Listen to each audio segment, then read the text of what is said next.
Soon was the prey out of their hands recovered. By step and step the Frenchmen 'gan retire, till on a little hill at last they hovered, whose strength preserved them from Clorinda's ire when, as a tempest that hath long been covered in watery clouds breaks out with sparkling fire, with his strong squadron Lord Tancredi came, his heart with rage, his eyes with courage flames viewmast great the spear was which the gallant bore that in his warlike pride he made to shake, as winds tall cedars toss on mountains hoar the king, that wondered at his bravery, spake to her, that near him seated was before, who felt her heart with love's hot fever quake. Well shouldst thou know, quoth he, each Christian knight, by long acquaintance, though in armour dight. 18 Say, who is he shows so great worthiness, that rides so rank, and bends his lance so fell?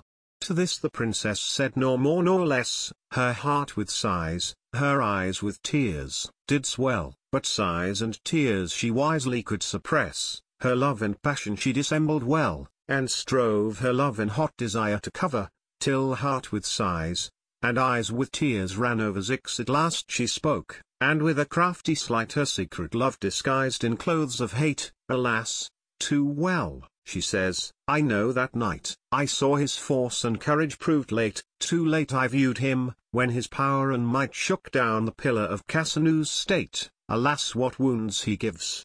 How fierce, how fell! No physic helps them cure, nor magic's spell 20 Tancred he hight. O Macon, would he wear my thrall, ere fates him of this life deprive? For to his hateful head such spite I bear, I would him reave his cruel heart on live. Thus said she. They that her complainings hear in other sense her wishes credit give. She sighed with all, they construed all amiss, and thought she wished to kill, who longed to kiss Xithes while forth pricked Clorinda from the throng and gainst Tancredi set her spear in rest, upon their helms they cracked their lances long, and from her head her gilden casque he kissed, for every lace he broke and every thong, and in the dust threw down her plumed crest. About her shoulders shone her golden locks, like sunny beams, on alabaster rocks. Xia looks with fire, her eyes with lightning blaze, sweet was her wrath, what then would be her smile Tancred? Whereon think'st thou?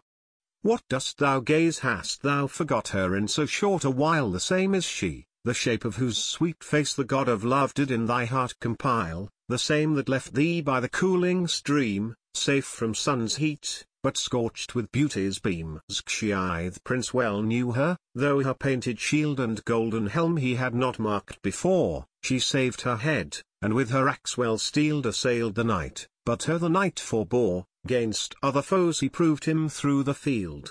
Yet she for that refrained ne'er the more, but following, turned thee, cried, in ireful wise, and so at once she threats to kill him twice. If not once the baron lifts his armed hand to strike the maid, but gazing on her eyes, where lordly Cupid seemed in arms to stand, no way to ward or shun her blows he tries, but softly says, no stroke of thy strong hand can vanquish Tancred, but thy conquest lies in those fair eyes, which fiery weapons dart, that find no lighting place except this heart. Xv at last resolved, although he hoped small grace, yet ere he did to tell how much he loved, for pleasing words in women's ears find place, and gentle hearts with humble suits are moved. O thou, quoth he, withhold thy wrath a space, for if thou long to see my valour proved, were it not better from this warlike rout withdrawn, somewhere, alone to fight it out? 26 So singled, may we both our courage try, Clorinda to that motion yielded glad, and helmless to the fustward gan hie, whither the prince right pensive wend and sad, and there the virgin gan him soon defy. One blow she strucken, and he warded had, when he cried, hold, and ere we prove our might, first hear thou some conditions of the fight.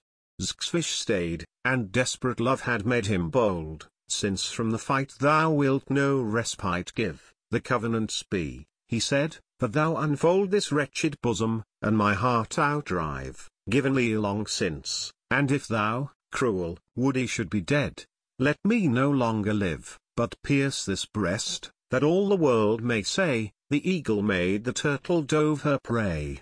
28 Save with thy grace, or let thine anger kill, Love hath disarmed my life of all defence, an easy labour harmless blood to spill, strike then, and punish where is none offence. This said the prince, and more perchance had will to have declared, to move her cruel sense. But in ill time of pagans thither came a troop, and Christians that pursued the same sixth pagans fled before their valiant foes, for dread or craft, it skills not that we know. A soldier wild, careless to win or lose, saw where her locks about the damsel flew, and at her back he proffereth as he goes to strike where her he did disarmed view. But Tancred cried, "O stay thy cursed hand," and for toward the blow lift up his brand.